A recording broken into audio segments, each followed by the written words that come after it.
저를 따라서 같이 한번 고백해 보시겠습니다. 주님밖에 없습니다. 주 같은 분 없으십니다. 여러분, 우리가 인생 살아가면서 꼭 반드시 깨닫고 우리가 경험해야 되는 것이 바로 그 고백입니다. 여러분, 옛날에 햇님 달림 이야기 잘 아시죠? 햇님 달림 이야기가 핵심이 뭔가요? 떡 하나 주면 안 잡아먹지 인가요? 그 얘기 여러분 핵심 중에 하나가 뭐냐면, 여러분 동아줄이 하늘로부터 내려오잖아요. 근데 두 줄이 내려오는데 한 줄은 썩은 동아줄이고 한 줄은 튼튼한 하늘로 잘 연결되어 있는 동아줄입니다. 여러분, 우리 인생 살면서 많은 것들을 붙잡아야 될 때가 있는데, 여러분 그 붙잡는 우리의 많은 것들이 여러분 썩은 동아줄이 아니라 끊어지지 않는 참된 진리 되시는 영원한 생명과 승리가 되시는 우리의 생명의 줄이 되시는 그 주님을 붙잡을 수 있는 저와 여러분 되시기를 간절히 바랍니다. 그래서 여러분, 우리의 눈에 보이는 것들, 우리는 사실 그걸 훨씬 더 믿기가 쉽거든요. 왜? 눈에 보여야 믿어지니까. 사람들은 그런 심리가 있거든요. 보여야 믿지. 보여줘봐. 그럼 믿을게. 이렇게 생각하기가 쉬운데요. 눈에 보이는 것은 사실 우리가 진짜 믿을 만한 것들이 아닌 경우들이 훨씬 많아. 왜요? 눈에 보이는 것들은요, 지금 있지만 없어지는 것들이 대부분이거든요. 10년 전에 여러분 있었던 것이 없어요, 여러분. 여러분, 2009년 전에, 14년 전에 여러분 이곳에 뭐가 있었어요? 다른 건물이 있었잖아요, 여러분. 그 건물 어디 갔나요? 그곳에 함께 예배드리고 함께 하나님의 은혜를 누리던 그 건물은 어디 갔나요, 여러분? 어디 갔죠? 몰라요. 어디 갔는지 몰라요. 그 건물 자리에 다른 건물, 이 예배당이 지금 들어와 있어요. 30년이 지나고 40년이 지나고 모르겠어요. 언제 어떻게 될지 모르지만 그 다음 시간이 지났을 때 여러분, 이 건물이 이곳에 있을지 없을지 우리는 아무도 장담할 수가 없어요. 왜요? 눈에 보이는 것은요, 주님께서 말씀하신 것처럼 어떤 경우에는 잠깐 있다 없어지는 안개와 같은 것들이 거의 대다수이기 때문에 그래요. 없어지는 것들이 훨씬 많고 사라지는 것들이 훨씬 많기 때문에 그걸 의지하고 그걸 붙잡고 있다가 여러분 사라져버리면 어떡해요? 중요한 보물을 감춰놨어요. 근데 거기다가 중요한 표식을 놔뒀는데 문제가 생겼어요. 10년 후에 와봤더니 표식이 없어져 버린 거예요. 그럼 그게 어디 묻혀 있는지를 알 수가 없잖아요.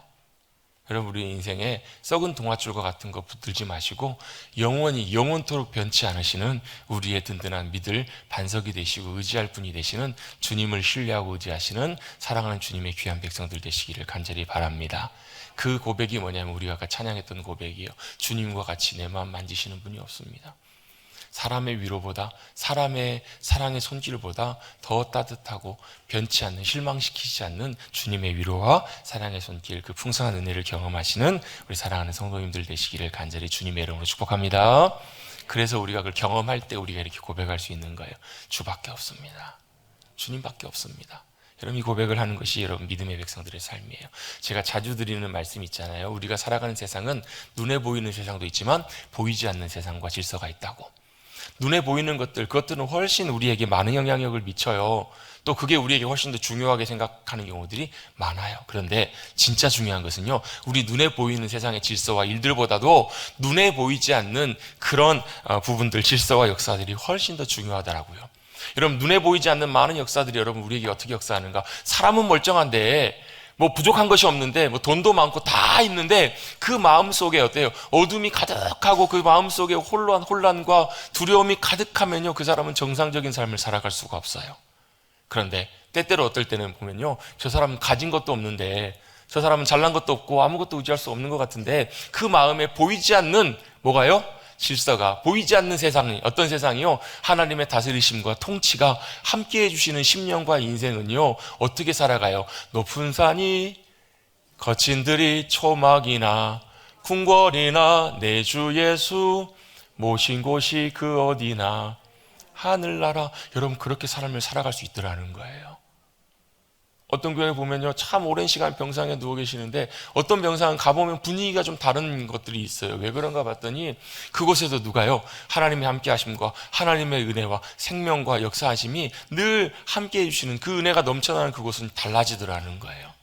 여러분, 그래서 여러분, 눈에 보이는 상황, 눈에 보이는 현실, 그걸로 여러분 모든 것들을 다 받아들이고 거기에 이끌려가는 인생이 아니라요, 보이시진 않지만 여전히 우리의 삶 속에 역사하기를 원하시는 그 주님의 능력의 손길, 선하신 인도하심의 손길, 그걸 신뢰함으로 그 놀라운 주님의 역사하심과 은혜를 누리며 살아가시는 우리 사랑하는 성도님들 되시기를 다시 한번 주님의 이름으로 축복합니다. 왜요? 그게 왜 중요하냐면 그게 믿음의 삶이거든요. 믿음의 삶은 무엇인가? 눈에 보이는 세상 가운데 살아가지만 눈에 보이는 삶 가운데 일어나는 많은 일들과 상황과 현실과 모습들이 나의 삶을 이끌고 가는 인생이 아니라 누가요? 보이시진 않지만 여전히 주관하시고 역사하시는 전능하신 하나님, 그분의 손길 가운데 붙들림 바 되어서 그분의 행하심을 믿음으로 바라보고 그분을 따라가는 삶이 믿음의 삶이기 때문에 그렇잖아요. 쉽게 간단하게 좋은 일이 생겼어요. 마음이 기뻐요. 근데 안 좋은 일이 생겼어요. 그럼 마음이 낙심이 되고 힘들어요. 그런데 그 상황 속에서 또 뭐가요? 여전히 믿음의 눈으로 함께 하시는 그 주님, 보이진 않지만 역사하시고 함께 하시는 그 주님을 바라보고 신뢰하는 것, 의지하는 것, 그게 바로 뭐라고요? 그게 믿음이라고요.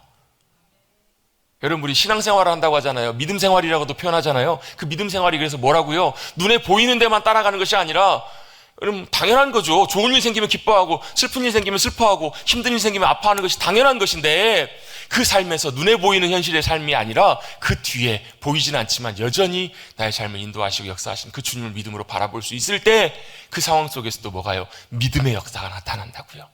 믿음의 일들, 믿음의 삶이 가능해져요. 자, 우리 성경 읽다 보면 대표적인 예가 나와요. 가나안 정탐꾼들의 이야기. 우리 이제 지난 4월달 한 달 동안 이제 민수기 말씀을 묵상하면서 그 부분을 다뤘잖아요. 뭐예요? 가나안 땅에 이제 들어가기 직전에 가데스 바네아라고 하는 초입에 가서 주님께서 인도하셔서 그들 가운데 대표로 한 지파당 한 명씩 12명의 정탐꾼들을 뽑아가지고 40일 동안 그 땅을 다 보게 하세요. 관찰하게 하세요. 그들이 돌아와서 한 말이 뭐예요? 하나님이 말씀하신 대로 그 말씀이 맞다 틀리다? 맞다라는 거예요. 하나님 말씀하신 대로 그 땅은 젖과 꿀이 흐르는 땅이고 너무너무 풍성하고 너무너무 좋은 땅이더라는 거예요. 심지어 포도 열매가 성인 두 사람이 이렇게 장대를 끼고 들고 와야 할 만큼 그렇게 푸지만 그런 포도 한번 먹어보고 싶네요. 그런 포도 보면 아마 난리가 날 거예요. 뉴스에 나오고. 그런 풍성한 모든 것들이 부족함이 없는 땅이 어떤 땅이라고요? 가나안 땅이라고요. 그 말이 하나님께서 말씀하신 말씀이 맞아요. 근데 한 가지를 덧붙여요. 뭐라고 덧붙이냐? 근데 문제가 하나 있다라는 거예요. 뭐가 문제예요? 그 땅에 우리가 들어갈 수가 없겠더라는 거예요. 왜요? 그 땅에 사는 사람들은 거인들, 안악자손들, 내 피림의 후손들이라고 하는데요. 그 후손이 대표적인 그 대표하는 사람이 누구냐면 골리앗이에요. 골리앗. 키가 거의 3m예요. 거인들이 살고요. 그 성벽들은 다 요새들하는 거예요. 그리고 거긴 철병거가 있고 어마어마한 무기로 무장하고 있고 우리들보다 훨씬 더 강력한 군사력과 힘을 갖고 있기 때문에 우리가 그들과 싸우면 이겨져요? 그들 앞에서 메뚜기 같이 보이더라는 거예요. 메뚜기 뭐예요, 여러분? 메뚜기 있잖아요. 팔짝팔짝 뛰어다니는 거. 메마르고 마르고. 그래서 보통 막 바짝 마르고 이런 사람들을 빗대어서 별명으로 메뚜기라고 불리기도 하잖아요. 메뚜기 보면 얼마나 이렇게 아무것도 아니에요. 우리 싸워봐야 싸움도 안 된다. 이걸 여러분 12명 정탐꾼이 다 동의합니다. 우리는 그들과 싸워서 계산이 안 된다라는 거, 이길 수가 없다라는 거예요. 근데 거기서 유일하게 누구만요? 여호수아와 갈렙만 그 말이 맞다, 니네 말이 맞다 부인하지 않아요. 상황과 현실은 그대로 똑같이 인정해요. 그런데 거기다가 뭘 봐요? 그런데 그들은 믿음의 눈으로 한 가지 바라보는 것이 있어요. 만약에 하나님께서 우리와 함께 하시면 우리는 그들을 이길 거라는 거예요. 하나님이 우리와 함께 하시면 저들은 우리의 먹이다, 밥이다 라고 그들은 그렇게 고백하고 있어요. 슬퍼하고 분노하고 원망하고 있는 이들을 향해서 여호수아와 갈렙은 믿음으로 외쳐요. 아니야, 걱정하지 마, 울지 마, 슬퍼하지 마. 우리 말이 다 맞지만 현실은 그렇지만 하나님이 우리와 함께 하시면 저들은 우리의 먹이다, 밥이다. 가자, 하나님이 우리에게 그 땅을 주실 것이다, 승리케 하실 것이다 라고 이렇게 믿음으로 고백하고 있잖아요. 뭐가 보이기 때문에? 믿음으로 함께 하실 주님, 그분의 약속, 그분의 인도하심이 그 믿음의 눈을 통해서 그들의 눈에는 보였던 거잖아요. 여러분, 주님의 인도하심과 주님의 승리는 반드시 믿음의 눈이 열려 있을 때만 가능해요. 믿음으로 우리가 반응할 수 있을 때만 가능해요. 여러분, 우리 믿음의 삶도, 여러분 성도들의 삶도 똑같이 여러분 어려움도 만나요. 힘든 일도 생겨요. 낙심할 일도 생겨요. 왜 그런가? 그런 것들이 있는 것 같아요. 하나님께서 우리의 삶에도 왜 실패를 주시는가? 왜 우리에게 어려움을 주시는가? 그 실패와 어려움을 통해서 니네 눈에 보이는 삶이 전부가 아니야.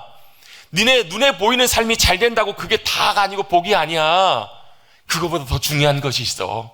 눈에 보이진 않지만 진짜 실체, 눈에 보이진 않지만 여전히 주님이 다스리고 계심을, 주님이 역사하고 계심을 너희가 잊지 않기를 원하시기 때문에 주님께서 때때로 우리의 삶에 뭘 주신다고요? 실패도 주시기도 하시고 어려움도 주시기도 하시고 고난과 역경도 주시기도 하세요. 미워서, 싫어서요? 아니라고요. 왜라고요? 깨도록 우리 영혼이 깨어서 반응하도록. 그래서 여러분 마지막 때 여러분 주님께서 우리에게 꼭 말씀하시는 말씀이 있어요. 마지막 때 뭐 하라고요? 깨어라고요. 여러분 깨어나십시다. 여러분 뭐 졸고 계셔서 깨라고 하신 거 아니에요 여러분. 지금 한 분도 안 졸고 계세요. 앞에서 보면 다 보여요. 다 보입니다. 그 깨어라는 게 아니고요 여러분, 잠자지 말라는 얘기가 아니에요 여러분. 뭐예요? 믿음의 눈이 깨어나라는 거예요. 믿음으로 깨어서 여전히 우리 현실은 그렇지만, 상황은 그렇지만 그럼에도 불구하고 하나님 살아계신다라는 것, 그리고 하나님께서는 여전히 하나님의 신실한 계획을 가지고 여전히 일하고 계신다라고요. 그리고 선한 손길로 신실하신 주님께서 여전히 일하고 인도해 가고 계신다라는 것을 믿음으로 바라보라는 것, 그것이 바로 깨어나는 거예요. 깨어나십시다. 우리의 믿음의 눈이 열려지는 것, 열어지는 것, 그것이 바로 깨어나는 거예요. 그래서 보이는 세계뿐만 아니라 보이지 않는 세계 가운데 주님이 역사하실 것을 믿음으로 선포하고 보는 것, 그게 바로 깨어있는 거예요. 그래서 여러분 믿음으로 깨어있는 사람들은 뭐 하냐면 기도합니다. 뭐 한다고요? 기도해요. 여러분 기도하는 사람이 영적으로 깨어나기가 쉽고요, 깨어있는 사람들은 기도합니다. 아멘? 왜 기도를 하냐면 여러분, 기도하면 우리는 대부분 기도는 뭐라고 생각하냐면요, 우리 이제 한 2주, 3주째 지금 이제 그 수요 예배 시간에 요즘 이제 주님의 기도에 대해서 잠깐 다루고 있는데요. 기도하면 거의 대부분 기도는 뭐다? 간구하는 것이다. 기도는 구하는 것이다 라고 대부분 많이들 생각을 하세요. 그게 맞기는 맞아요. 기도 안에 구하는 것, 간구하는 것이 그 안에 포함이 되어 있어요. 그런데 사실 기도는요, 간구가 기도의 전부가 아니에요 여러분. 기도보다 더 중요한, 우리가 꼭 기억해야 될 정말 중요한 것들이 기도 안에 담겨 있어요. 기도는 여러분 하나님과의 우리와 관계를 표현하는 굉장히 중요한 통로이고 도구가 되고요, 뿐만 아니라 기도는 또 뭐냐면 그냥 단순히 간구하는 것이 아니라 눈에 보이지 않는 세상 가운데 역사하는 모든 질서와 모든 권세들을 하나님의 권세와 역사로 바꾸는 능력과 권세가 기도에 있는 거예요. 그래서 여러분 기도는 뭐 하는 거냐면요, 간구하는 것뿐만 아니라 선포하는 거예요. 왜 선포하는가? 여전히 보이지 않는 세상 가운데는요, 어둠의 권세들도 많이 역사해요. 여러분 왜 우리의 생각 속에, 마음 속에 염려가 생기는 게 문제인가? 걱정이 문제가 아니라요, 염려를 통해서 뭐가요? 사단과 어둠의 권세들이 우리의 마음 속에 들어와 가지고 우리의 마음을 흔들어요. 우리의 마음을 끊임없이 흔들고 우리의 마음을 무너뜨려요. 우리의 마음을 얽어매요. 뭐가요? 염려와 걱정이. 그래서 여러분 염려 걱정이 가득하면요, 어둠이 가득해요. 그래서 여러분 염려 걱정이 가득할 때 여러분 뭐가 나와? 한숨만 나오잖아요 여러분. 그렇지 않으세요? 찬송이 나오십니까? 기쁨이 나오지? 아니요. 염려, 걱정이 우리의 삶을 얽어매면, 우리의 마음을 얽어매면, 붙들어매면 여러분 한숨이 나와요. 답답해요. 어둠이 우리를 덮고 있는 거예요. 걱정과 고통이 우리 가운데 오면 사실 내가 거기에 매여 있는 거예요. 결국 인간은 뭐에 매여 살아가요? 어둠과 죄와 사망의 권세에 매여 살아가잖아요. 그런데 정말 감사한 건 뭐냐면 예수님께서 이 땅에 오셔서 그 사망과 죄와 어둠의 권세를 깨트려 주신 줄로 믿습니다. 아멘? 여러분 이건 좀 크게 하십시다. 제 말이 아니고요, 주님이 행하신 일들이시니까요. 예수님께서 죄와 사망과 어둠의 권세를 깨트리고 승리하신 줄로 믿습니다. 깨트려 주셨다고요. 박살내셨다고요. 부숴버리셨다고요. 승리하셨다고요. 그래서 여러분 기도는 뭐 하는 거예요? 내가 이긴 것이 아니라 모든 것들을 승리하시고 결박과 권세를 깨트리신 그 주님의 승리를 외치는 거예요. 어둠의 권세를 향해서, 야! 주님이 승리하셨다. 주님이 깨트리셨다. 너에겐 더 이상 권세가 없다. 권한이 없다. 떠나라. 이렇게 여러분 선포할 수 있는 거예요. 이게 뭐라고요? 기도라고요 여러분. 같이 한번 고백해 보시겠습니다. 주님이 승리하셨다. 주님이 깨트리셨다. 떠나라. 갑자기 목소리가 작아지세요. 제가 작게 한다고 여러분 왜 작게 하세요? 떠나라. 믿음으로 선포하는 거예요. 어둠의 권세는 떠나라. 사라져라. 왜요? 우리에게 권한이 있는 것이 아니라 주님께 권한이 있기 때문에 우리가 믿음으로 선포하면 그게 가능하다고요. 여러분 늘 깨어있으셔서 기도로 믿음으로 선포하심으로 어둠의 권세를 이기시고 우리의 보이지 않는 영적인 세계 가운데 승리하셔서 우리의 삶의 자리에 놀라운 하나님 나라의 영광과 기쁨을 누리며 살아가시는 하나님 나라의 귀한 믿음의 백성들 되시기를 간절히 주님의 이름으로 축복합니다. 그래서 제가 지난주에 보다 보니까요, 기도에 대한 단어가 헬라어로 여러 단어가 있는데 그 중에 하나가 뭐냐면 데오마이라는 단어가 있거든요. 그러니까 기도하다라는 말에 데오마이라는 말이 있는데, 이 말이 간구하다, 기도하라는 말도 있는데 붙들어 매다라는 뜻도 있어요. 매다. 그러니까 기도는 뭐 하는 거냐면 붙들어 매는 거예요. 어디에요? 세상에? 아니요. 주님께 붙들어 매는 것이 기도예요. 주님께 온전하게 내 마음을, 내 심령을, 내 삶을 온전하게 붙들어 매게 되면 거기에 완전히 매여 있기 때문에 떠내려가지 않아요. 때때로 바람이 불고 풍랑이 불고 태풍이 와도 떠내려가지 않는 삶, 여러분 기도의 자리에서 그렇게 귀하게 승리하시는 우리 모두가 되시기를 간절히 바랍니다. 최근에 주보에도 제가 광고를 하고 있지만 우리 교회 지체들 가운데서도 참 여러 가지 어려운 일들, 힘든 일들을 만난 분들도 많이 계세요. 또 여러분 뉴스 보신 분들 계시겠지만 또 우리 주변에도 참 안타깝고 좀 흉한 그런 일들이 우리 주변 동네에 또 일어나게 됐잖아요, 여러분. 그런 일들을 볼 때 우리는 그냥 아유 안타까운 일이 생겼구나 어찌할꼬 이러면서 참 이렇게 생각하기 참 쉬운데 그 가운데서도 여러분 우리는 뭘 보셔야 되냐면 여전히 신실하게 역사하시고 인도하시는 그 하나님의 인도하심과 도우심을 바라보고 구하는 우리 모두가 되어야 될 줄로 믿습니다. 왜요? 오히려 그런 일들을 주시면서 분명히 뭐 하라고요? 더 주님 믿음으로 신뢰하고 붙들라고, 주님께 더 믿음으로 붙들리라고 주님께서 저와 여러분을 부르고 계신다라는 거예요. 여러분 그렇게 믿음으로 나가시는 저와 여러분 사랑하는 성도님들 되시기를 간절히 바랍니다.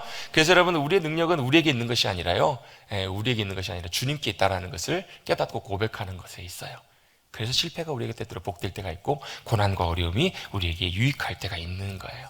여러분 그 안에서 주님의 놀라운 은혜와 승리를 맛보시는 성도님들이 되시기를 간절히 바랍니다. 그래서 여러분 저는 그런 생각을 많이 해요. 그런 기도를 해요. 우리 머릿돌교 성도님들이 건강하게 더 오래 많이 계실 수 있었으면 좋겠다. 단순한 그런 이유가 아니라 이 땅에 살아가면서 그 하늘의 보화와 기쁨과 영적인 풍성한 진리들을 더 많이 깨닫고 더 많이 누리고 더 많이 살면서 누려가는 그런 인생, 복된 인생을 사셨으면 좋겠다라는 그런 마음이 있기 때문에 그런 것 같아요. 여러분 우리의 영혼이 늘 깨어서 믿음의 눈으로 주님의 역사하심과 인도하심을 잘 바라보고 나가시는 저 여러분 되시기를 간절히 바랍니다. 그래서 결론적으로 오늘 이제 성령의 열매 9가지 열매 가운데 이제 오늘 마지막 두 온유와 절제에 대한 열매에 대한 말씀들을 좀 함께 나누려고 합니다. 저희는 우리 올 한 해를 시작하면서 성령의 사람이라는 주제를 가지고 표를 가지고 한 해를 시작했어요. 여러분 성령의 사람 됩시다. 여러분 제가 한 4개월 동안 성령님에 대해서 쭉 말씀을 함께 나눴는데요, 성령님이 이런 분이시구나, 머릿속으로 지식으로 여러분 성령님에 대해서 성령님의 충만하심, 성령님의 열매, 여러분 이거 많이 배우셔도 물론 배우는 것도 필요합니다. 그런데 여러분 이거 많이 알고 있다고 여러분 그게 의미가 있는 것이 아니에요. 여러분이 알고 배운 모든 것들이 여러분의 삶에서 열매로 나타나셔야 돼요. 삶에서 실제로 그것이 나타나고 열매 맺어지고 삶으로 여러분 드러나셔야 된다고, 여러분 실제로 경험되시는 삶을 사셔야 된다고요. 왜냐하면 머리로만 아는 것은 아무 의미가 없어요. 또 한편으로는 우리가 성령님의 충만하심, 역사하심 그러면 이런 것들 연상이 되기도 해요. 기도원 가서 은혜 받고 은사 받아가지고 능력이 나타나고 이런 것들을 성령 충만하심 가운데 나타나는 일들이라고도 생각하기 쉬운데요, 그것도 성령님의 역사하심과 능력이 맞는데, 그것도 중요한데, 사실 어떤 의미에서 보면 그건 간구하고 사모하고 주님 앞에 믿음으로 간절히 나가면 주님께서 주세요. 어떻게 보면 더 어려운 것 중에 하나가 바로 뭐냐면 성령님께 내 삶을 조정하고 맞추어서 저와 여러분의 심령과 삶과 말과 생각과 행동과 태도와 가치관에서 뭐가요? 하나님 나라의 성령님의 열매와 모습들이 나타나는 것이 어찌 보면 더 어려운 일일 수도 있어요. 그래서 여러분 오늘 성령님의 9가지 열매의 마지막 열매의 말씀들을 마무리하면서 여러분 이 성령님의 열매가 저와 여러분의 삶 속에 풍성하게 나타날 수 있게 되기를 다시 한번 주님의 이름으로 축복합니다. 이 말씀들을 마무리하면서 우리 다시 한번 지난주에 나눴던 말씀 잠깐만 정리해보면, 성령의 9가지 열매는, 성령님의 열매의 모습들은 바로 뭐냐면 같이 한번 고백해 보겠습니다. 주님의 성품입니다. 성령의 9가지 열매가 뭐라고요? 하나님의 성품, 주님의 성품이시라고요. 무슨 말이냐면 이것은 우리가 사랑의 열매를 많이 맺고 싶습니다, 희락 기쁨의 열매, 평강의 열매, 오래 참음의 열매, 이런 열매를 많이 맺고 싶습니다, 이렇게 다짐하고 노력한다고만 단순히 이 열매들이 맺혀지는 것이 아니고, 그거보다 더 핵심적이고 중요한 게 뭐냐면 이게 주님의 성품이기 때문에 언제 가능하냐면 우리가 주님 안에 거하면서 주님 닮아갈 때 이 열매들이 맺혀지는 거예요. 내가 단순히 맺기를 원합니다, 노력하는 것뿐만 아니라 여러분 가까이 가면, 여러분 가까이하고 함께하면 닮아가잖아요. 여러분 부부는 그래서 어때요? 그렇죠. 닮아가요. 우리 항상 여쭤봐서 죄송합니다. 우리 한길순 권사님 닮으신 것 같죠? 장모님하고. 그죠? 왜 그래요? 같이 있으니까 그래요. 얼마 전에 저희 아내가 안타까운 목소리로 저를 불러요. 여보 큰일 났어. 왜 그래? 그랬더니 빨래를 했는데 그 옆에 있는 빨래의 옷이, 색깔이 옆에 있는 것에 옮겨 붙게 물든 거예요. 왜 그랬을까요? 붙어 있으면 물들어요. 함께하면 물들어요, 여러분. 여러분, 우리가 주님의 성품 닮아가는 것은요, 내가 주님 성품 닮아가야지 몸부림치고 애쓰는 그거보다 차라리 여러분, 내가 주님 안에 거야지, 주님과 함께 해야지, 주님과 늘 믿음으로 동행해야지, 주님 가까이 나가야지, 여러분 이렇게 애쓰는 것이 여러분 주님의 성품의 열매 맺는 것이 훨씬 더 여러분 수월하실 거예요. 왜요? 성령님의 열매는 주님의 성품이고 주님께로부터 오는 것이기 때문에 그래요. 주님께로부터 오는 주님의 성품을 우리가 받아서 어떻게 해요? 주님의 사랑을 우리가 받아서 그 사랑으로 주님도 사랑하고 내 이웃도 사랑하고. 여러분, 말씀이 좀 길어지니까 좀 지루한데 옆에 계신 분과 인사 한번 나누겠습니다. 주님의 사랑으로 당신을 사랑합니다. 진짜요? 정말입니까? 여러분, 그 성령의 열매가 우리 안에 풍성하게 맺혀지면요, 그 열매가 사랑의 열매로 나타나게 될 줄로 믿습니다. 그 사랑의 열매가 맺혀지면요, 또 어때요? 화평의, 희락의 열매가, 기쁨의 열매가 맺혀지고 이게 자연스럽게 다 같이 이어진다고요. 그래서 여러분, 두 번째로 여러분 성령의 열매를 정리하면서 제가 첫 시간에 나눴던 말씀인데요, 성령의 열매는 9가지잖아요. 몇 개요? 9가지. 물론 더 있기도 합니다. 그런데 성령의 열매가 9가지면 이렇게 성경에 나와 있어야 돼요. 뭐라고? 성령의 열매들은 사랑과 희락과 화평, 이렇게 나와야, 맞죠? 그죠? 뭔 말인지 이해가 안 되신 분 계신 것 같아요. 문법이요, 문법. 성령의 열매가 9가지면 단수가 아니라 복수라고요. 그렇죠? 9가지니까 성령의 열매들은 이렇게 나와야 되잖아요. 근데 성경에는 뭐라고 나오냐면 성령의 열매는 이라고 나와요. 왜 그럴까? 이 9가지가 따로따로 하나하나 다 떨어져 있는 거라고 보기보다는 하나라고요, 하나. 그래서 여러분, 사랑의 은사가 부어지고 사랑의 열매가 우리 가운데 풍성하게 나타나면 자연스럽게 희락, 기쁨이 우리 가운데도 허락이 되고요, 부어지고요. 사랑하면 어떻게 돼요? 오래 참아요. 목이 메네요. 찔리나 봐요. 사랑은 어때요? 오래 참아요. 그래서 여러분, 이걸 잘 보여주는 장이 어디예요? 고린도전서 13장이잖아요. 사랑은 오래 참고, 사랑은 온유하며, 사랑은 시기하지 아니하고 자랑치 아니하고, 또 어때요? 사랑은 뭐예요? 또 뒤에 보면 무례이행하지 아니하고. 이런 것들이 여러분 사랑 안에 다 나와 있는 속성들이잖아요. 근데 이게 다 뭐예요? 다 온유하고도 연결되고요, 오래 참음 인내하고도 연결되고요, 자비하고도 연결되고, 다 이렇게 연결된다고요. 그래서 하나하나만 따로 떼서 나는 다른 건 다 괜찮은데 온유만 부족해. 아니요, 다 필요해요. 나는 이것만 되면 돼. 착각하지 마십시다. 이 모든 것들이 다 주님의 성품이고 주님께로부터 오는 한 덩어리라면 여러분 이걸 성령 안에서 누리고 열매 맺을 수 있는 우리 모두가 되기를 간절히 바랍니다. 그래서 이건 하나라는 거예요. 이 안에 기쁨도 있고 평안도 있어요. 그래서 여러분, 내 마음속에 기쁨이 사라졌다 그러면 여러분 어떻게 해요? 주님의 은혜를 구하시고 주님의 사랑이 우리 마음속에 부어지기를 구해보세요. 그러면 주님의 사랑이 회복되면 기쁨도 같이 회복되고요, 여러분 마음에 평안함이 없어요. 그럴 때 어때요? 주님, 제 안에 주님이 주시는 하늘의 기쁨을 허락하여 주옵소서. 주님이 주시는 놀라운 은혜와 풍성한 것들을 구하게 될 때 또 주님의 평강이 우리 마음속에 부어지고 그것이 열매로 나타나게 될 줄로 믿습니다. 이게 바로 성령님의 열매라는 거예요. 그렇다면 오늘은 마지막으로 온유와 절제에 대해서 다루려고 하는데요, 온유, 여러분 온유하면 뭐가 생각이 나십니까? 온유하면 따뜻하고 뭔가 사랑스럽고 뭔가 이렇게 온화하고 이런 모습이 생각나지 않으십니까? 누구처럼? 그런 말씀 하시면 안 돼요. 모세, 착각했습니다. 저는 목사님처럼 그러는 줄 알고. 제가 아니라 모세처럼 온유한 사람. 근데 여러분, 모세도 보면요, 어떨 때 보면 막 모세가 가나안 땅에 결정적으로 못 들어갔던 이유가 사실 혈기 부려서 그렇잖아요. 우리에게 다 그런 모습들이 다 있어요. 온유하면 온화한 성격, 온화한 모습을 생각하기가 쉬워요. 또 절제도 하면 뭐가 생각나세요? 절제하면 하고 싶지만 하지 않고 참는 것, 이렇게 생각하기가 쉬워요. 이게 다 맞는 말이긴 한데 성경에서 말씀하는 온유와 절제의 의미를 좀 먼저 한번 좀 살펴보고 좀 함께 좀 나누려고 합니다. 이 원어에서 온유라는 말은 프라우테스라는 말인데요, 이걸 이렇게 사전 주석들은 설명을 합니다. 이웃들에 대해서 어떤 관용하는 마음, 사랑의 마음으로 이웃들을 대하는 것, 또 내가 용서할 수 없는, 나를 반대하거나 심지어 악한 일을 행하는 사람들에 대해서도 내 마음을 자제하고 감정적으로 자제해서 올바르게 대하고 참는 것, 이런 거를 온유함이라고도 표현합니다. 뭔 말인지 잘 모르시겠죠? 복잡하죠? 간단하게 그래서 한 문장으로 이렇게 좀 온유가 이런 의미다라고 하면 정리를 해보면 좋을 것 같아요. 온유는 같이 한번 해보겠습니다.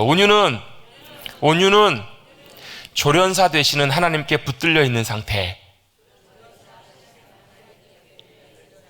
자, 온유가 뭐라고요? 조련사 되시는 하나님께 붙들려 있는 상태가 바로 온유한 상태라고요. 여러분 그렇잖아요. 여러분 사자가 여러분 야생에서는 여러분 얼마나 무섭고 막 어르렁거려요. 사자도 굉장히 그렇고 뭐 동물의 세계 보면 굉장히 신경질적이고 막 이런 동물들 있잖아요. 날카롭고 그 동물들을 보면서 절대로 온화하다라는 생각이 안 드는 그런 동물들 있잖아요. 그런 동물들을 어떻게 해요? 조련사가 가지고 데리고 가가지고 새끼 때부터 조련을 시키는 거예요. 그래서 어떻게 해요? 모든 것들을 잘 이 동물이 짐승이 본성적으로 하지 않고 야생에서 하는 것처럼 하지 않고 조련사의 통제 아래서 조련사의 원하는 대로 그렇게 잘 행해갈 수 있게 하는 것, 그게 바로 뭐라고? 온유라고요, 온유. 그래서 여러분 우리는 그런 것들이 있어요. 성령의 열매를 우리가 나눌 때 저도 그런 마음이 들 때가 있는데요. 타고난 그런 분들이 계세요. 타고난 성격과 성품이 온화하고 온유하신 분들이 계세요. 그런 분들 혹시 아시는 분 계세요? 우리 교회에 누가 계실까요? 한 분도 안 계세요? 타고나게 온유하고 온화한 성품을 갖고 태어나신 분들도 계세요. 어떤 분들은요, 타고나게 인내가 몸에 배있는 분들이 계세요. 그냥 묵묵하고 이런 분들이 계세요. 그런 분들 참 귀하잖아요. 근데 단점이 하나 있어요. 답답해요. 곰같이 답답할 때도 있어요, 여러분. 그러니까 이 타고난 성격은 장점이기도 하지만 이게 여러분 성령님의 열매의 전부가 아니라는 거예요, 여러분. 성령님의 열매는 내 타고난 성격으로 그렇게 살아가는 게 아니라 그게 안 되는 사람들. 그래서 여러분 소망이 있다니까 여러분. 희망이 있어요, 여러분. 안 되는 사람들에게 성령님의 열매를 말씀하시는 거예요. 야, 온유하지 않느냐? 너희가 성령님의 손길 안에 있으면 너희에게도 온유의 열매가 맺히는 거야. 이걸 말씀해 주시는 거예요. 온유가 뭐라고요? 조련사 되시는 하나님께 붙들려 있는 상태가 온유함이라고 여러분. 이게 온유함입니다. 자, 절제가 뭐냐? 절제는 또 뭐냐면요, 앵크라테이아라는 말인데 뭐 간단하게 육체의 소욕을 이겨낼 줄 아는 자질이에요. 쉽게 말하면 뭐 육체가 원하는 것들을 이겨내는 거, 안 하는 거예요. 그대로 따라가지 않는 거예요. 그래서 여러분 성경에서도 사도 바울의 서신들에 보면 이걸 뭐 어떤 육신적인 욕망이나 성적인 욕구에 대해서 자제를 권면할 때 이 단어를 사용하기도 해요. 그런데 여러분 이 말도 간단하게 한번 정리를 해볼게요. 절제는 뭔가? 절제는 뭐냐? 같이 한번 해보세요. 절제는 통치자의 영역 안에 있음. 절제가 뭐라고요? 통치자의 영역 안에 있음. 자, 온유가 뭐라고요? 조련사 되시는 하나님께 붙들려 있는 상태. 절제가 뭐라고요? 통치자의 영역 안에 있음. 자, 이걸 들으면서 무슨 생각이 드세요? 온유와 절제가 비슷하다는 것을 보게 돼요. 그죠? 온유함도 마찬가지고 절제함도 마찬가지고 정말 공통적으로 중요한 게 있는데 하나님의 다스리심의 손길 아래 있는 것, 그게 이 두 열매의 굉장히 중요한 내용들이라는 거예요. 물론 다른 것들도 비슷비슷합니다. 그런데요, 하나님의 손길 안에, 하나님의 다스리심과 통치 안에 있을 때 맺혀지는 열매가 온유와, 대표적인 열매가 온유와 절제라고 우리는 생각해 볼 수가 있어요. 여러분, 이건 온유와 절제뿐만 아니라요, 우리의 삶의, 믿음의 삶의 모든 영역에도 이게 다 포함이 돼요. 만약에 우리의 삶과 생각과 말과 모든 것들이 하나님의 손길 가운데 거할 수만 있다면, 그렇게만 거한다면 여러분의 모든 삶이 여러분 정말로 주님의 아름다우심과 영광을 나타내는 귀한 통로가 될 거예요. 여러분을 볼 때마다 뭘 봐요? 하나님 살아계시는구나. 하나님의 놀라운 영광과 위대하심들을 여러분의 삶을 통해서 볼 수 있게 될 거예요. 어떻게 해요? 우리가 노력해서가 아니라 주님의 손길이 우리의 삶을 붙잡아 주실 때, 그게 믿음의 삶이고 우리가 지향해야 될 귀한 믿음의 복된 은혜라는 거예요. 온유도 마찬가지입니다. 따뜻하고 온화하고 겸손하고 예의 바르고 온순한 것, 이 모든 것들이 다 포함되어 있는 것, 너그럽고 관대한 것, 겸손한 것, 이 모든 것들이 다 포함되어 있는 게 바로 뭐냐면 온유예요. 온유. 그런데 여러분, 이 온유가 중요한 이유가 있습니다. 이 온유도 마찬가지로 하나님의 성품, 예수님의 성품이기 때문에 중요해요. 그래서 이 온유도 우리가 주님 안에 갈 때, 주님의 형상대로 빚어가고 변화되어 갈 때 주님과의 친밀한 관계 가운데서 맺혀질 수 있는 열매예요. 왜요? 예수님도 자신이 이렇게 소개하시거든요. 여러분, 이 말씀 잘 아시죠? 마태복음 11장에 보면 수고하고 무거운 짐진 자들아 다 내게로 가리. 수고하고 무거운 짐진 자들은 다 예수님께 가십시다. 왜요? 예수님 뭐 하게 하신다고요? 너희를 쉬게 하신다고요. 여러분, 우리 현대를 살아가는 우리 믿음의 백성들에게도, 모두에게도요, 참 쉼이 필요한 경우가 너무너무 많아요. 그 쉼은 그냥 쉰다고 되는 것이 아니라 누구 안에요? 예수님 안에 갈 때 우리 영혼이 쉼을 누려요. 아이가 여러분 엄마 품에 안길 때가 제일 편안하게 쉴 때인 것처럼 우리의 영혼은 예수님 품 안에 안겨 있을 때가 제일 큰 쉼을 누려요. 여러분, 그래서 여러분 육체적으로도 많이 모시고 영적으로도 많이 피곤하고 지친 분들 계신다면 여러분 그 은혜를 사모하세요. 주님, 저를 안아주세요. 주의 팔에 그 크신 팔에 안기세. 여러분 이 찬양의 고백을 고백하면서 믿음으로 주님 앞에 나가면 여러분 우리의 영혼을 안아주시고 우리의 영혼에 진정한 쉼을 주님이 주실 줄로 믿습니다. 왜요? 수고하고 무거운 짐진 자들은 주님 앞에 다 나오라고 말씀하셨잖아요. 내가 너희를 쉬게 하리라. 그러면서 주님이 이 말씀을 덧붙여서 바로 이어서 말씀하세요. 나는 마음이 온유하고 겸손하니 내게로 와서 내 멍에를 보고 내게 배우라 라고 주님 말씀하세요. 주님 어떤 분이시라고요? 나는 마음이 온유하고 겸손하시대요. 예수님 자신을 소개하실 때 예수님이 온유하고 겸손하시다라고 말씀하세요. 그래서 여러분 온유와 겸손은 같이 가요. 그래서 여러분 온유의 열매가 맺혀지는 사람은, 예수님의 온유하심을 닮아가는 사람은요 무례히 행하지 않아요. 어떻다고요? 무례히 행하지 않아요. 여러분 무례히 행하지 않는다는 말이 무슨 말이에요? 함부로 대하지 않는다라는 거예요. 요즘 여러분 현대에 살아가는 우리들에게 여러분 나타나는 문화적인 특징, 현실 사회 속에서 나타나는 특징 중에 하나가 뭐냐면 갑질 문화잖아요. 갑질 문화. 갑질이 뭐예요 여러분? 갑질. 나보다 강한 사람 앞에서는 암소리 못하다가 나보다 약한 사람 앞에서는 큰 소리 빵빵 치고 내가 내 마음대로 하려고 하고 내가 좌지우지 하려고 하는 것, 상대가 나보다 못한다고 생각하면 얕잡아 보는 것, 그게 여러분 갑질이잖아요. 여러분 그게 바로 뭐예요? 그게 무례히 행하는 거예요. 그게 함부로 대하는 거예요. 그런데 반대로 온유함은 어떻다고요? 무례히 행하지 않는 거라고요. 사랑도 당연히 무례히 행하지 않는 것이지만 온유함의 중요한 속성 중에 하나도 무례히 행하지 않는 거예요. 여러분 무례히 행하지 않는다는 말은 아랫사람이 윗사람에게 예를 갖추듯이 윗사람도 아랫사람을 향해서 똑같이 예를 갖추는 것, 이게 무례히 행하지 않는 거예요. 함부로 대하지 않는 것. 여러분, 여러분보다 못해 보이는 사람, 여러분보다 아래 있는 사람들에게도 함부로 대하지 않고 예를 갖추고 그렇게 무례히 행하지 않는 것, 그게 바로 온유와 겸손의 성격인 줄로 믿습니다. 그 삶이 여러분 삶 속에 나타나기 시작하면 여러분 삶도 예수님을 닮아가는 분명한 그런 모습들과 열매들이 맺혀질 거예요. 여러분 그래서 그리스도인의 삶에 온유의 열매가 맺혀지면 무례히 행하지 않아요. 여러분 어떤 분이 재밌는 얘기를 하시더라고요. 한국 사람들은, 특별히 한국 부모님들은 정말로 옳은 말, 정말로 중요한 말, 좋은 말을 정말로 많이 한다고. 근데 문제는 뭐냐면 그 좋은 말, 옳은 말을 상대방이 기분 나쁘게 한다고. 이게 무슨 말이에요? 맞는 말이고 좋은 말인데 어때요? 자식들에게 얘기할 때 어떻게 함부로 한다고요? 무례히 행한다고요? 마음대로. 여러분 그래서 그것이 들려질 때는 여러분 좋은 말이고 좋은 의미지만 분명히 맞는 말이지만 들린 사람들한테 어떻게 들려요? 기분 나쁘게 들려요. 어떻게 들려요? 잔소리로 들린다고요. 정말 맞는 말이고 좋은 말이지만 거기에는 반드시 뭐가요? 무례히 행치 않는 그런 온유함이 함께 덧붙여질 때, 온유함으로 나아가게 될 때 그것이 잔소리나 상처를 주는 말들이 아니라 정말로 귀하게 따뜻하게 상대방에게 전달될 수가 있는 거예요. 왜? 온유의 반대말은 뭐예요? 상처를 주는 것, 거칠고 무례한 것, 이런 것들이기 때문에 그래요. 저도 이 온유를 다룰 때마다 참 제 마음속에도 큰 마음의 부담이 있어요. 왜요? 저도 잘 안 되거든요. 저도 온유함이 잘 안 돼요. 저도 온유함보다는요 성격이 얼마나 급한지 몰라요. 앞에 차가 안 가고 있으면 빵빵거리고요. 차 앞에 안 가고 있으면 어떻게 해요? 쑥 앞에 지나가지고 앞에 빨리 가버립니다. 그러면서 아이고 앞에 대로처럼 뻥 뚫려 있구만 왜 안 가? 이렇게 좋게 얘기해서 이렇지 속으로는요 얼마나 부글부글 하는지 몰라요. 막 급해요. 때때로. 그래서 어떨 때는요 막 윽박 지를 때도 있어요. 여러분에게는 잘 안 합니다. 누구의 윽박 지르는가?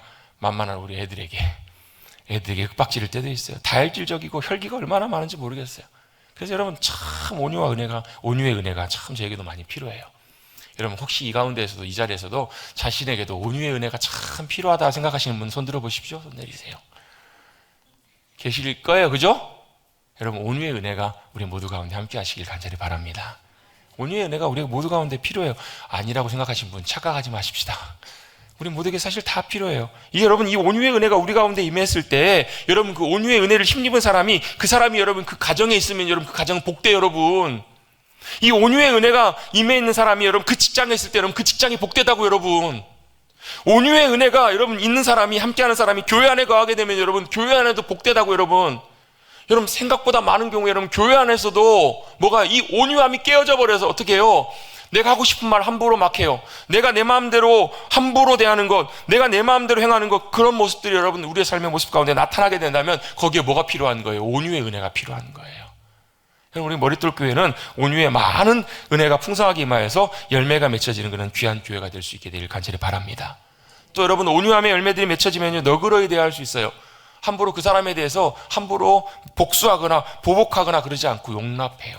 그건 누구에게 맡겨요? 주님께 맡겨요. 주님께 믿음으로 맡기고 심판과 복수와 모든 것들은 공의의 재판장이신 주님께 맡겨요. 그리고 용납하고 받아들여요. 그래서 여러분, 온유함이 있는 사람들은 여러분 눈이 더 넓어지는 것 같아요. 왜요? 내 입장에서만 보지 않고 다양한 여러 입장에서 보고 용납하고 받아들일 수 있는 그런 입장과 삶의 모습들이 그 마음속에서부터 나타나기 때문에 그래요. 저도 어렸을 때부터 이게 참 안 됐던 것 같아요. 제가 얼마나 안 됐으면 저 어렸을 때 좌우명이 하나가 이거였어요. 역지사지. 어렸을 때 이게 잘 못해서 그런 것 같아요. 제가 잘해서 그런 게 아니라 늘 상대방의 입장에 생각해보고 상대방의 처지의 자리에서 한번 서보자. 이걸 잘 안 됐기 때문에 제가 항상 이걸 마음속에 새기기를 원했던 것 같아요. 그저께 제가 목요일인가요? 저녁을 먹으러 집에 들어갔는데 저녁을 먹고 있는데 전화가 왔어요. 왜냐하면 제가 자리가 마땅치가 않아가지고 차를 이중주차 앞에 막아놓고 밥을 먹으러 올라왔거든요. 어차피 30분, 1시간 밥 먹고 다시 또 이제 나가야 되기 때문에 대놓고 왔는데 그 사이에 이제 전화가 와가지고 제가 어떻게 했을까요? 친절하게 네, 빨리 빼드릴게요 라고 하면서 바로 일어나가지고 문 밖에 나갔어요. 나갔는데 엘리베이터 타고 내려가려고 엘리베이터 딱 눌렀는데 엘리베이터가 맨 꼭대기층에 있는 거예요. 그래가지고 내려오겠지 기다리는데 그 다음 층 17층에 또 땡 멈추는 거예요. 땡 소리가 들려요. 그러더니 한참 시간이 있더니 문이 닫힌 소리가 나더니 내려오겠지 싶었는데 16층에서 또 땡 멈추는 거예요. 저희 집이 6층이거든요. 한참 기다리고 있는데 한 층 한 층 내려오는데 2층, 3층 오면서 확신이 드는 거예요. 저거는 누가 장난치는 거다. 한 층 한 층 내려오면서 하면서 마음속에 제 마음속에 뭐가 끌어오르기 시작해요? 급한 마음과 분노가 올라오기 시작해. 빨리 차 내려가서 빨리 빼줘야 되는데, 안 그러면 저 사람도 화가 나고 막 이럴 텐데, 빨리 차 빼줘야 될 텐데, 마음이 올라오기 시작하니까 마음이 부글부글 끓기 시작하고, 거기까지만. 막 그런 거예요. 마음이 너무너무 해가지고, 막 하다가 더 이상 안 되겠다 싶어가지고 화가 나가지고, 막 뛰어내려가면서 제가 그랬습니다. 내가 저 사람 혹시라도 만나면 내가 한 소리 해야 되겠다. 좋은 소리, 맑은 소리 해야 되겠다. 이런 마음을 먹고 차를 빨리 빼주고 다시 이제 차를 옮겨놓고 올라왔는데 아니라 다를까 엘리베이터가 반밖에 안 내려갔어요. 그래가지고 열심히 제가 6층까지 뛰어 올라갔습니다. 그래가지고 6층에서 집을 들어가는 것이 아니라 위에 층에 있어가지고 올라가려고 하는 딱 찰나에 저 바로 위에 층에서 엘리베이터가 내리더니 한 여자분이, 아주머니가 상 나오시는 거예요. 제가 그래서 그분을 향해서 막 이렇게 화를 내고 지금 뭐 하시는 거냐고 이렇게 하려다가 딱 멈췄는데 알고 봤더니 그분이 가스 검침하시는 분이셨어요. 층마다 내려오시면서 가스 검침을 그 늦은 시간에 하나하나 하고 있으면서 수고하시면서 내려오고 계시더라고요. 제가 만약에 그걸 못 참고 그 순간에 제가 지금 뭐 하시는 거냐고 한마디 했으면 그분도 참 민망하고 그분도 열심히 수고하고 있는데 참 마음이 좋지 못한 그런 거. 또 혹시라도 제가 또 목사라는 걸 그분이 알았다면 어떤 일이 벌어질까 상상만 해도 아찔할 그런 상황들이 있었어요. 그러면서 뭐가요? 그랬구나. 그분이 가스 검침하시느라고 이렇게 한 층 한 층 내려올 수밖에 없었구나. 만약에 그걸 제가 빨리 알고 이해하고 볼 수 있었다면 제 마음이 훨씬 더 누그러지고 그렇지 않고 온유한 자리에 머물지 않았을까라는 그런 생각을 제가 해보게 됐어요. 여러분 같이 한번 해볼까요? 그랬구나. 그랬구나. 그럴 수도 있겠구나. 여러분 이걸 얘기하는 게 여러분 왜 그냥 제가 해보는 것처럼 하지만 상대방의 입장에서 보는 거예요. 여러분 그래서 여러분 이 온유함은요 뭐하고도 연결되냐면 사랑하고도 연결되고요 섬김하고도 연결돼요. 여러분 섬김은 뭐예요? 내 입장에서 그 사람의 필요를 채워주는 것이 아니라 그 사람 입장에서 그 사람의 필요를 채워주고 그 사람을 붙들어주는 거, 섬겨주는 거, 그게 진짜 섬김이잖아요. 여러분 그래서 여러분 온유함과 마찬가지로 상대방의 입장을 배려하고 이해할 수 있는 그런 마음들이 여러분 우리 모두에게 꼭 필요하다라는 거예요. 여러분 온유함의 은혜가 여러분 가운데 함께 하셔서 내 상황만 보고 내 욕심만 부리는 그 자리가 아니라 그래서 우리가 온유함의 자리에 나가기 위해서는요 이 자리에서 내려와야 돼요. 어떤 자리요? 막 혈기를 부리고 괴팍하고 용납하지 않고 양보도 없고 계산하면서 조금도 손해 안 보려고 하고 또 내가 높아지고 인정받아야 되고 내 뜻이 내 마음대로 꼭 돼야 되는 여러분 이 삶의 자리에서 내려와야 여러분 온유함의 놀라운 일들이 저와 여러분의 10년 가운데 삶의 자리 가운데 이루어지거든요. 여러분 내려오십시다. 어떤 자리예요? 여러분 용납 없이 막 계산적이고 따지고 내 것을 꼭 주려고 하고 내 것을 손해 안 보려고 하고 내 그 삶의 자리에서 내려오는 것 그게 바로 온유의 시작이라는 거예요. 여러분 온유의 열매들이 저 여러분의 삶 가운데 맺혀지는 복된 우리 모두가 되시기를 간절히 바랍니다. 두 번째 절제는 간단하게 살펴볼 거예요. 왜냐면 비슷하기 때문에. 절제는 뭔가 자기 조절이에요. 셀프 컨트롤이에요. 근데 여러분 자기 욕망을 조절할 수 있는 것, 끌려가지 않는 것, 이게 여러분 절제인데 이건 단순히 여러분 그 당시에 성경이 쓰여질 때 그 당시에 많은 사조들 가운데, 철학적인 사조들 가운데 뭐가 있었냐면 금욕주의라는 게 있었거든요. 여러분 절제는 금욕주의하고는 좀 달라요. 성경에서 말씀하는 절제는 금욕주의보다는 뭐에 좀 가깝냐면, 아까 뭐라고요? 통치자의 영역 안에 있는 것. 그 의미는 뭐냐면 통치자의 주권과 주님의 영역 안에 거하고 있는 것. 아까 그 조련사의 손길 안에 있는 것과 비슷한데요. 이 절제를 이렇게 간단하게 정리를 한번 해볼 거예요. 뭐라고 정리할 수 있냐면, 절제는 이런 거예요. 내가 원하고 내가 기뻐하는 대로 행하는 것이 아니라 하나님이 기뻐하시면 하고 하나님이 싫어하시면 안 하는 것. 이게 절제예요. 하나님이 예스 하시면 나도 예스, 하나님이 노 하시면 나도 노. 이게 여러분 뭐라고요? 절제라고요. 절제. 여러분 절제를 이렇게 정리하셨으면 좋겠어요. 절제는요, 내가 원하는 것 하고 내가 하기 싫은 것 하지 않고 내가 해야 되는 것 그걸 참고 하는 것 이전에 뭐가요? 하나님이 기뻐하신 일이라면 하고 하나님이 기뻐하시지 않는 일이라면 안 하는 것. 이게 여러분 절제의 중요한 핵심이고 시작이라고요. 여러분 이 자리에서부터 절제의 열매들이 풍성하게 맺혀지는 우리 모두가 되시기를 간절히 바랍니다. 절제하면 여러분 뭐가 생각나세요? 아, 밤에 자야 되는데 10시 11시쯤 됐더니 배가 고파가지고 뭐가 생각이 나요? 야식이 뭐가요? 저 치킨 얘기하려고 그랬는데, 예?